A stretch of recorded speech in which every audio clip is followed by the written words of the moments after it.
Hi Andrew, welcome to Fraser Coast Psychology. My name's Heather. How you going, Heather?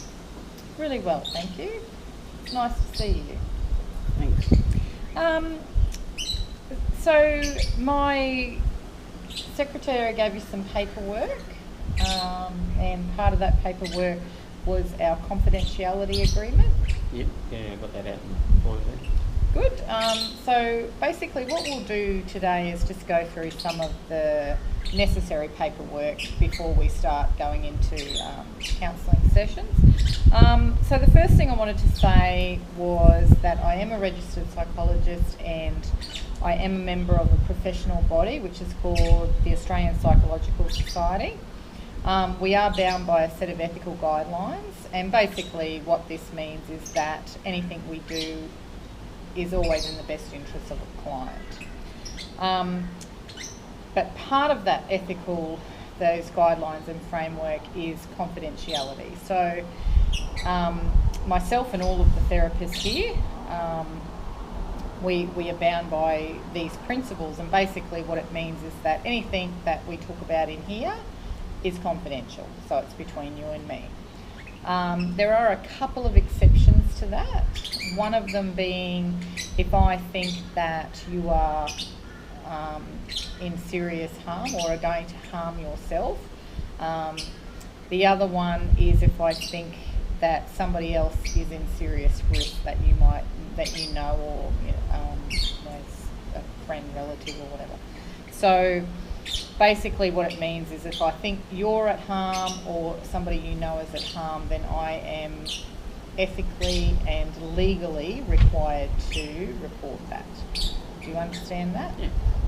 Okay, the other thing I wanted to let you know is sometimes during, as part of my supervision, I talk through cases with my supervisor. At no time is personal information disclosed, so you don't need to worry about any of that. But if that does come up, I'll let you know.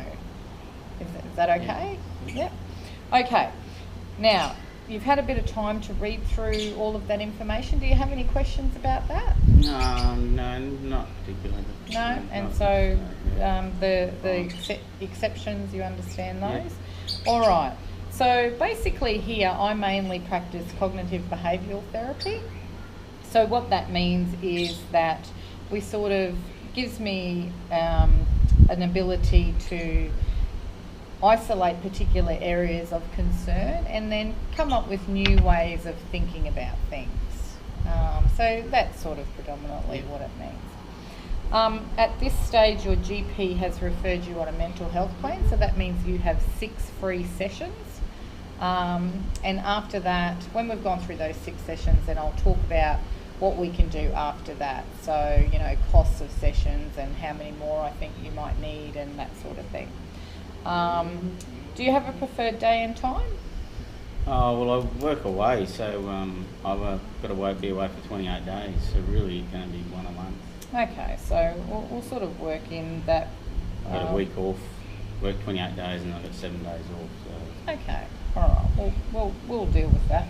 At the end of this session, I'll give you my card, which will have an emergency and after hours contact as well. So if you happen to be away and you're feeling a bit stressed or whatever, please feel free to give me a call. If you're not able to attend an appointment, I need 24 hours notice of cancellation. If I don't get that, then I've committed to that meeting and therefore that will be considered a session. So are there any other questions about that administration part? No, it seems all reasonable. Okay. So have you ever been to counselling before? No, I haven't. How do you feel about it?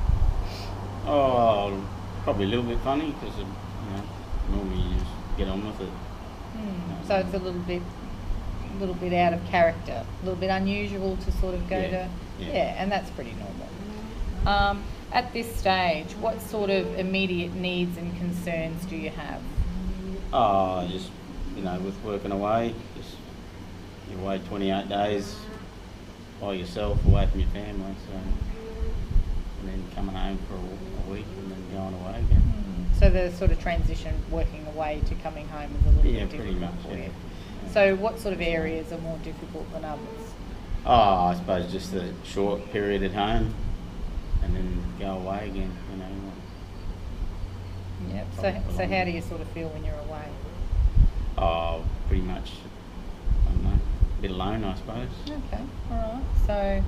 So I'm hearing that you do feel a little bit. You are isolated out there. Do you talk to your family much when you are away? Oh, well, I find it hard to talk on the phone. So other than a bit of texting and then, small conversation. So it does make it a little bit difficult Yes. sometimes. Yeah. Communication-wise. Yeah. So, going to work, is that okay? You feel okay when you're going to work? Oh, once you're at work, yeah, you're fine. But you've got big days and then you come home and then you pretty much bloody have your feed and shower and then you're hopping in bed. So you're sort of sitting in your room alone a fair bit. So it's a fairly sort of, simple existence, I guess, when you're away, and then you come home and... Yeah, and you come home and... then it can be a little bit difficult for you.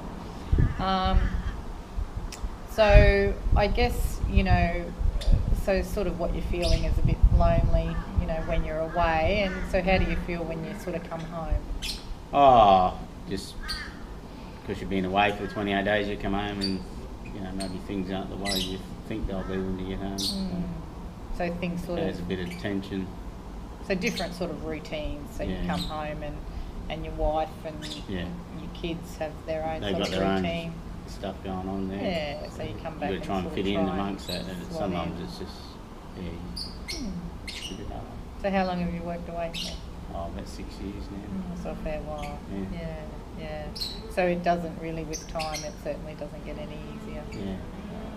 Okay, all right. So what we'll basically do is we'll sort of go through a lot of different areas, and it sounds like at the moment you're just sort of feeling that isolation and a bit at a bit of a low point. So maybe being able to talk through that, might be beneficial in sort of working out how you're thinking. Yeah. Okay. So what I'm actually going to do is sort of we'll start off talking about lots of those feelings in the next session, and sort of how you're feeling when you're away and at home, and we'll see if we can come up with some areas which we might be able to work on to make you sort of feel better in the moment. Okay, so basically what I'll do is I'll get you that card. So this was just mainly a bit of an so basically I'll give you my card, and we'll if you can set up the next appointment with Hannah outside, and you might need to, if you need to ring her and just work out that date, that's fine too. So I'll probably see you in around a month. Yeah, that'd be correct. And then we'll go from there. So it might take us a little while because once a month's fairly that's all I can do at the moment. And that's okay. We will do what we can do. So that's fine. All right. Well, it was lovely to meet you, and I will see you in about a month. Thanks very much. Okay. Bye. Bye.